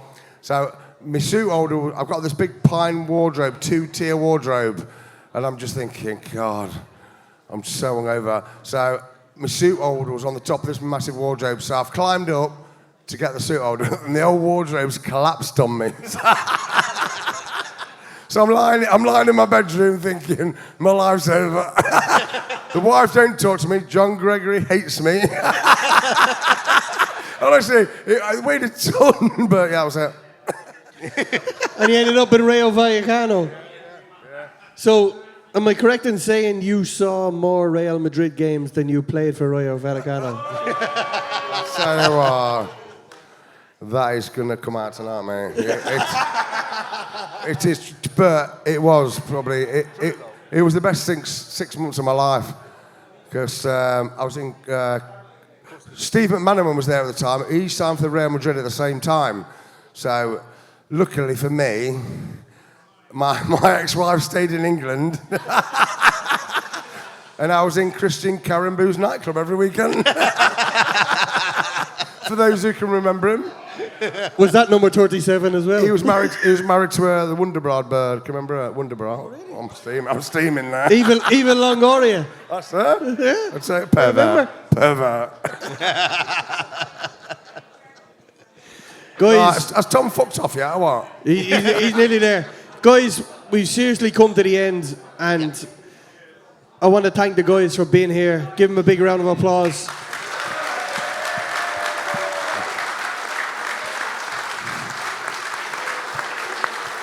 We've gone on a little bit longer than we anticipated. The venue needs to be switched around so somebody that actually fucking tells funny stories will come out here later on. So we'd appreciate if you can move as quickly as you can. The most of the boys are staying around. Alan has to go a little bit later, but we're going to the Grand Social down just off Halfpenny Bridge. Please join us. Please. Hey, he missed his train. Please join us. Have a drink. Have fun. We really appreciate Can I just put in a quick, massive round of applause for Paddy and for Neil for sorting this out. Thank you, guys. Amazing. Thank you. Amazing hosts. Honestly, guys. Honestly.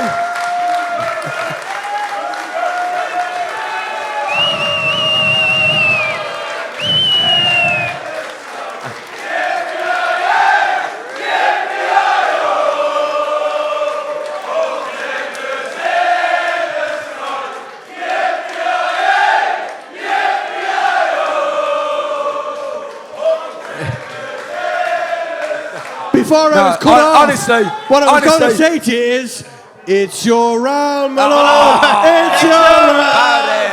It's your round, my lord. It's your round.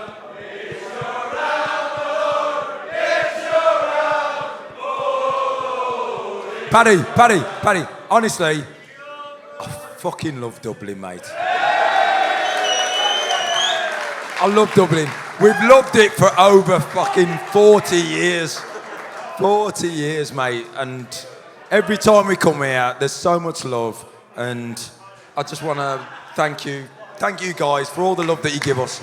Because really appreciate it. Thank you. Thank you. Thank you so much. Thank you, guys. Thanks so much.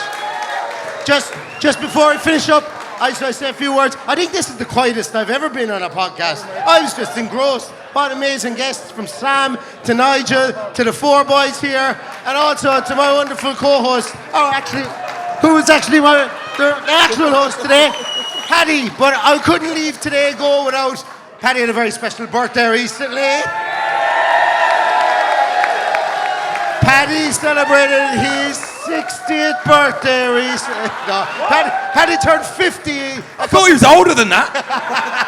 He turned 50 recently. Can we all give him a big happy birthday? It's your round, my lord. It's your round.